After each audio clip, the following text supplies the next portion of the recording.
Luno lwe luguudo lwa Ibanda-Kitagwenda olugatta disitulikiti eno ku ndala okuli Kazo, Kiruhura, Kamwenje, Kitagwenda, Fort Portal n'endala. Wabula embeera y'oluguudo eno gye lulimu yennyamiza.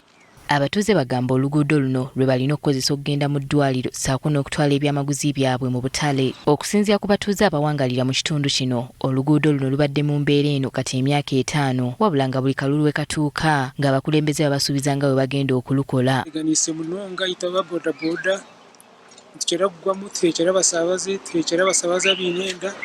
Bano bannyonnyola nga bannaabwe gamba ng'abakyala b'embuto bwe bayita mu kaseera akazibu okutuuka mu ddwaliro nga n'oluusi batuuka n'okuzaalira mu kkubo. More especially abantu nga balwadde, abakazi benda nga baagala zaala, mulimu obuzibu bw'amaanyi ate mulimu n'ababbi.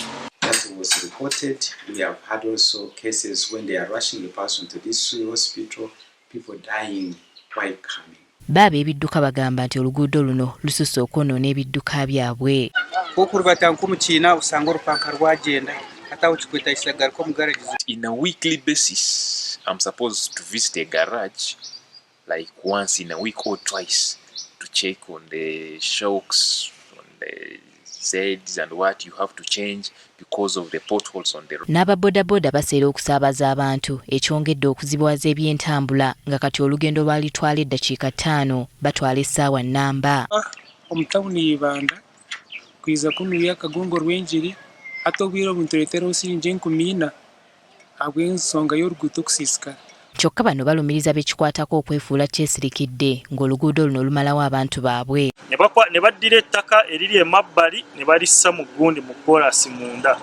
Eyo si solution tegenda kumalako ekkuba erikole. Kati engeri kinti enkuba erimu kutonnya bw'ebeerezaamu bweti neera poto zigenda kuddamu zikole ki zidde ku kkubo. Abakulembeze mu kitundu kino bagamba nti baayogera ne bakoowa ku mbeera y'oluguudo luno. So I brought this to his attention and he promised that it will be worked on when they are working on the road from Mbarara to Ibanda. Abaminisitule y'ebyentambula bagamba nti balwawo okufuna ssente z'okuddaabiriza enguudo naye ng'embeera y'oluguudo luno bakimanyi bulungi era baakugikolako. But we are going to plan and do sectional patching.